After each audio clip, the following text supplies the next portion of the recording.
Hello friends, I would like to wish all the superwomen a very happy International Women's Day.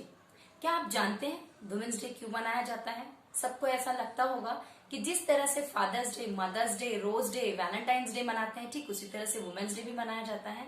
नहीं दोस्तों, women's day इसलिए मनाया जाता है कि हम औरतों को हक दिलाने के लिए कई औरतें बलि चढ़ गई, कई औरतों ने अपनी जान दे दी। जी हाँ, 1909 में सबसे पहले अमेरिका में क्रांति की कुछ औरतों ने, टेक्सटाइल इंडस्ट्री की औरतें थी, महिलाएं थी जिन्होंने महिलाओं के हक के लिए आवाज उठाई। क्योंकि आज जो स्थिति है औरतों की, उससे भी ज्यादा खराब स्थिति महिलाओं की 1909 के दशक में थी, जब औरतों को ना वोटिंग का हक था, ना उनको परिवार में, समाज में कोई दर्जा दिया जाता था, ना जब कमाते थे वो तो ना बराबर उनको आदमी के बराबर वेजेस मिलती थी। यूं समझिए कि एक जानवर की तरह एक औरत को ट्रीट किया जाता था। इसी दुर्व्यवहार के अपोज में जिन महिलाओं ने हमको हक दिलाने के लिए जद्दोजहद शुरू की, वो 1909 में की थी। और 1909 में अमेरिका में वुमेन्स डे सेलिब्रेशन का एक आवाज उठा था, लोगों ने, महिलाओं ने प्रोटेस्ट किया था। उसके बाद 1917 में रशिया में इस आंदोलन को बल मिला, और ठीक 1977 में यूएन में जो वुमेन्स डिपार्टमेंट है, जो वुमेन एम्पावरमेंट के लिए काम करते हैं, वहां उन्होंने डिक्लेयर किया कि इंटरनेशनल डे 8 मार्च को वुमेन्स इंटरनेशनल डे मनाया जाएगा। तब से पूरे विश्व भर में इस दिन को वुमेन्स डे मनाया जाता है, उन महिलाओं की स्मृति में जिन्होंने महिलाओं को हक दिलाने के लिए अपने प्राण तक न्यौछावर कर दिए। जितनी भी डेवलपिंग और अंडर डेवलप्ड कंट्रीज हैं, वहां पर तो औरतों की स्थिति आज भी कोई बेहतर नहीं है।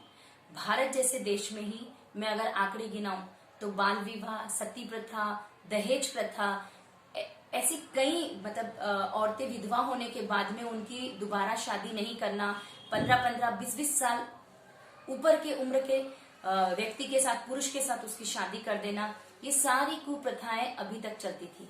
और इन कुप्रथाओं पर आवाज उठाई तो सुपर हीरोज ने, जैसे कि परमहंस जी ने, राजा राम मोहन राय, विद्यासागर जी, ज्योतिबा फुले, ऐसे कई सुपर मैन आए जिन्होंने औरतों के कंधे से कंधा मिलाकर औरतों को ये हक दिलाए।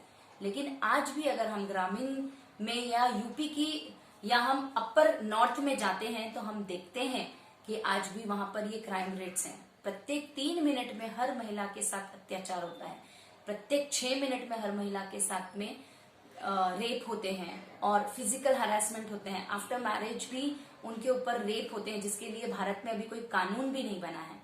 मेरा कहने का मतलब सिर्फ और सिर्फ यही है कि महिलाएं जहां एग्रीकल्चर में आज 55 से 65% अपना हिस्सा दे रही है, सॉफ्टवेयर इंजीनियरिंग में उसका हिस्सा 17% है, पॉलिटिक्स में वो 14% तक आगे है।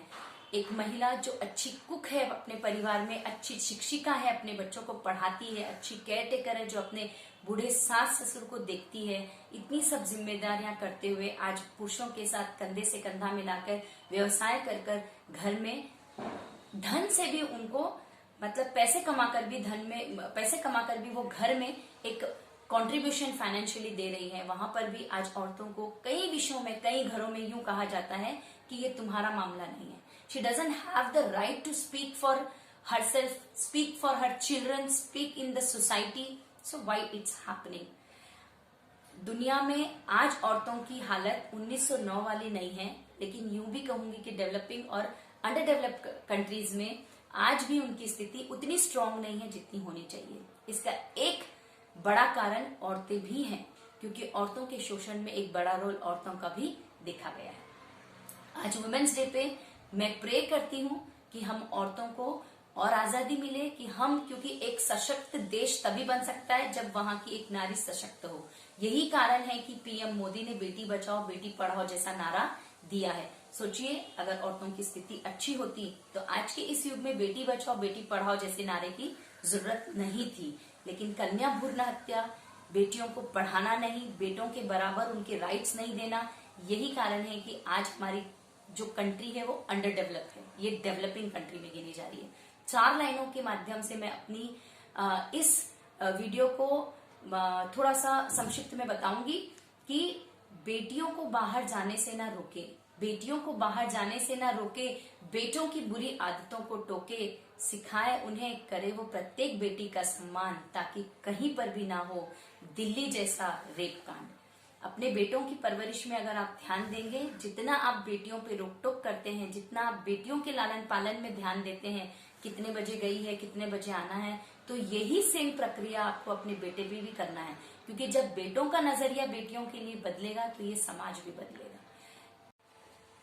जब घर में एक बेटी का जन्म होता है तो उस बेटी को लक्ष्मी मानिए, क्योंकि you never know, your daughter could be a Kiran Bedi, जिसने आज इंडिया की फर्स्ट आईपीएस ऑफिसर थी और उन्होंने जेंडर के डिफरेंसेस को हटाते हुए आज इतना नाम कमाया। Your daughter could be a Kalpana Chawla, जो स्पेस में जाकर अपना नाम कमा सकती है। Your daughter could be a Savitribai Phule, जिन्होंने घर घर जाके महिलाओं के बच्चियों की शिक्षा के लिए इतना काम किया है। ऐसे एक नहीं ढेरों उदाहरण है जहां बेटियों ने अपने कुल का नाम रोशन किया है। इसीलिए सभी से मेरा ये कहना है कि हरेक औरत, जिसने भले ही समाज में कोई मुकाम नहीं किया हो, फिर भी वो सम्मान की हकदार है, क्योंकि एक घर में एक औरत एक कुक है, एक टीचर है, एक केयर टेकर है और कई सारी चीजें हैं। वो एक जिंदगी में कई रेस्पॉन्सिबिलिटी निभाती है। इसीलिए उस प्रत्येक महिलाओं को मेरा सलूट है और मैं सभी को हैप्पी वुमेन्स डे कहती हूँ। और ये भी कहती हूँ कि हमें जो आजादी मिली है, अगर उसका हम बराबर प्रपोर्शन से इस्तेमाल करेंगे तो हमारे पीछे ऐसी कई औरतें हैं जिनको भी ऐसी अपॉर्चुनिटीज मिलेगी। So happy Women's Day one more time.